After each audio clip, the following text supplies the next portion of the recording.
Every dog owner dreads it. Endless scratching, tiny black specks. Your dog has fleas. What if your treatment is only 88.4% effective when a 99.9% effective option exists? One of these methods can start killing adult fleas in just 30 minutes. This is the battle: topical flea sprays versus oral medications. We will cover effectiveness, safety, lifestyle, and a hidden environmental cost to find a clear winner. First, flea sprays. You apply them directly to your dog's coat or home. They work on contact, killing any flea that touches the treated surface. A major advantage is that some sprays don't just kill, they repel. This can prevent fleas from ever biting your dog in the first place. So sprays create a protective shield. But what if the weapon was internal? Enter oral medications. Your dog eats a chewable tablet, and the active ingredient circulates in their bloodstream. Here's the key difference. For the flea to die, it must bite your dog. The medication is delivered through the bite, turning your pet into a flea killer. Let's return to that statistic. 99.9% effective for oral meds versus 88.4% for topicals. Why is there such a huge difference if both kill fleas? The problem with sprays is often user error.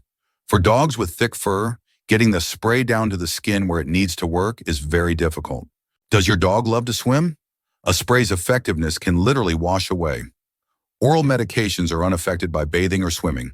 So, oral meds remove the chance for human error, leading to more consistent results. But there is an even bigger reason for the gap. Here is an inconvenient truth. Fleas are evolving. They are developing resistance to the common insecticides used in many over-the-counter sprays. Many newer oral medications use advanced insecticides that fleas haven't developed a resistance to yet. But are these powerful chemicals safe? Let's consider two dogs. First, a golden retriever who swims daily. Now, a husky with a dense undercoat. Which method seems more practical? For the swimmer, a topical treatment's power is constantly compromised. An oral medication provides consistent protection, whatever they do. For the husky, ensuring a spray reaches the skin is a serious challenge. A simple monthly chew is a guaranteed stress-free dose. Think about your dog's coat and lifestyle. Does one method already stand out as the more logical choice for you? Let's address the safety question. No medication is without risk. Oral medications can sometimes cause gastrointestinal upset, like vomiting or diarrhea. And there are specific health conditions to be aware of. For example, certain oral meds are not recommended for dogs with a history of seizures. Sprays have their own risks, most commonly skin irritation or hair loss at the application site. But the biggest risk isn't always to your dog. If you have a cat, this information is vital. Some topical dog treatments contain permethrin, which is highly toxic and potentially fatal to cats. An oral medication keeps the insecticide safely inside your dog. This makes it a far safer choice for households with both dogs and cats. Another difference, accessibility.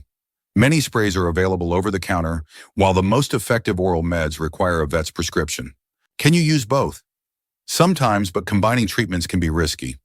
This is a decision that requires a veterinarian's guidance to avoid negative interactions. Let's connect the dots. We have oral meds with 99.9% effectiveness against resistant fleas, but they require a vet visit and carry internal side effect risks. And we have sprays, which are less effective in losing ground to resistance, but are easily accessible and carry external risks, especially to other pets. But there is one last piece of the puzzle. When you use a spray, or when your swimming dog's topical treatment washes off, where do those chemicals go?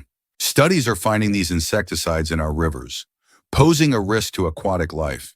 Because oral medications are contained, they are far more eco-friendly. The verdict, for sheer effectiveness, beating resistance, safety in multi-pet homes, and environmental responsibility, oral medications have a clear advantage. Sprays may still have a role, particularly for their repellent qualities or for treating the environment directly. But on your pet, their time may be passing. When you weigh the data, the choice for a modern, responsible dog owner becomes clear. Protect your dog, your other pets, and your environment. The next step isn't to the pet store, it's to your veterinarian.